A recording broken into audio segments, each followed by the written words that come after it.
Earlier this year, I had the opportunity to travel to Ohio, where one of the places I visited was the Harriet Beecher Stowe home. Harriet Beecher Stowe was the woman who wrote Uncle Tom's Cabin, and her description of some of the ways that slaves were treated, that enslaved peoples were treated, was noted by President Lincoln as having directly brought on the Civil War. She didn't pull a lot of punches in terms of explaining how enslaved people were treated, in terms of beatings, in terms of being separated from loved ones.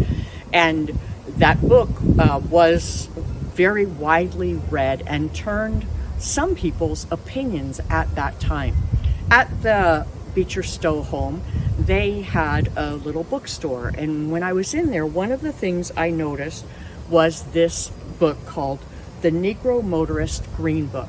And perhaps you are familiar with this. This was something that began to be printed so that as Black Americans were traveling, they could look at this book and see where it was safe for them to stay, what restaurants might welcome them, what hotels or other boarding establishments might welcome them, what gas stations might serve them. And so the man who put this together tried to include as many cities as possible and to update it as much as he could so that he could help provide safety for Blacks traveling in the United States.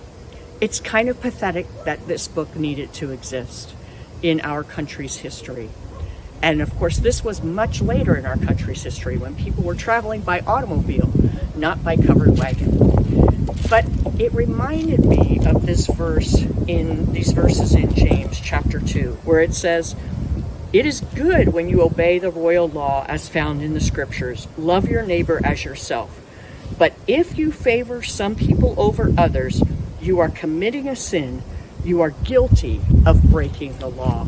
In this particular passage, James is talking about giving preference based on wealth. But I think the principle can be extended.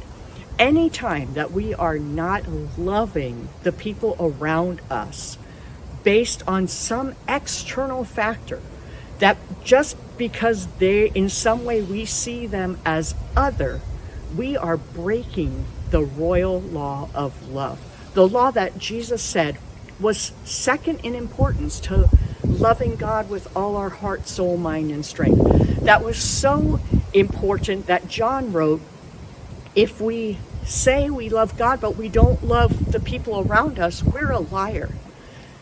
I would encourage you today to just take some time to examine yourself and to think about your relationships and to think about how you view people and how you treat them.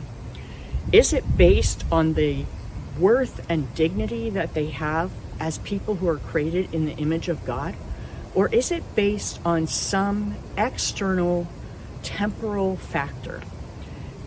I would pray that our church, that our homes would have been listed in a book like this, that even currently they would be listed in a book like this that would say, all are welcome here. This is a safe place for you because we will love you like Jesus loves you.